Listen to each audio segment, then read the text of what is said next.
जंगल में एक तालाब था। उस तालाब में बहुत से जीव रहते थे।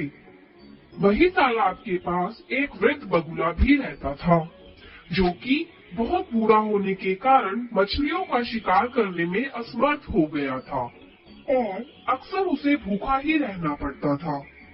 एक दिन जब बगुला तालाब के किनारे बैठा था, तब उसे एक तरकीब सूझी और बगुले ने जोर जोर से रोना शुरू कर दिया।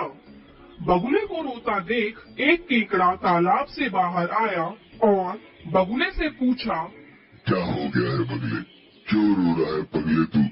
केकड़ा भाई, मैंने एक आकाशवाणी सुनी है कि इस तालाब का पानी जल्द ही सूख जाएगा और यहाँ के सभी जीव मर जाएंगे। बस इसीलिए मेरी आंखों में आंसू है और अम्मी जान कहती थी कि हो सके तो किसी का भला कर दो। अच्छा है। केकड़े ने यह बात तालाब में जाकर सभी को बताई और सभी जीव इकट्ठा होकर मदद लेने बगुला के पास आए और बगुला से बोले, अल्लाह बगुला भाई, क्या आप हमें सुरक्षित स्थान तक पहुंचा सकते हैं? हाँ दोस्तों, यहाँ थोड़ी दूरी पर ही एक विशाल तालाब है। मैं तुम सब लोगों को कुछ ही दिनों में वहाँ पहुँचा दूंगा। सभी जीव मान गए। बगुला एक एक करके मछलियों को ले जाता और उन्हें एक चट्टान पर ले जा करके खा जाता।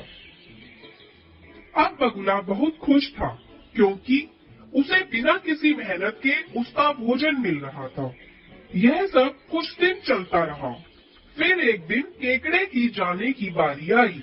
केकड़ा बगुले की पीठ पर बैठ गया और बगुला भी उड़ चला। कुछ दूरी पर केकड़े ने बगुले से पूछा, क्यों बगुले, खुश तो है ना मछलियाँ वहाँ?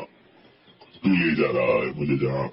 बगुला सोचने लगा कि अब इसे सब सच बता ही देता हूँ, क्योंकि इसे भी अब मैं खाने ही वाला हूँ।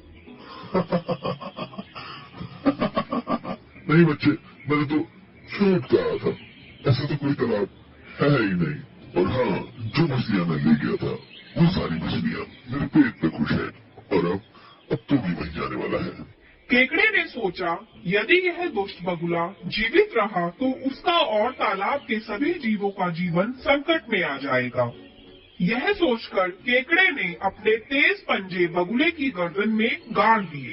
ये तूने अच्छा नहीं किया बगुले, अब मरेगा बगुला।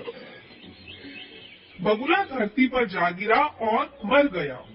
बहुत फड़फड़ा रहा था, जान बचाएगा सबकी। केकड़े ने यह सारी बात वापस तालाब पर जाकर सभी जीवों को बताई। सभी जीवों ने समझदार केकड़े की प्रशंसा की और उसका धन्यवाद किया।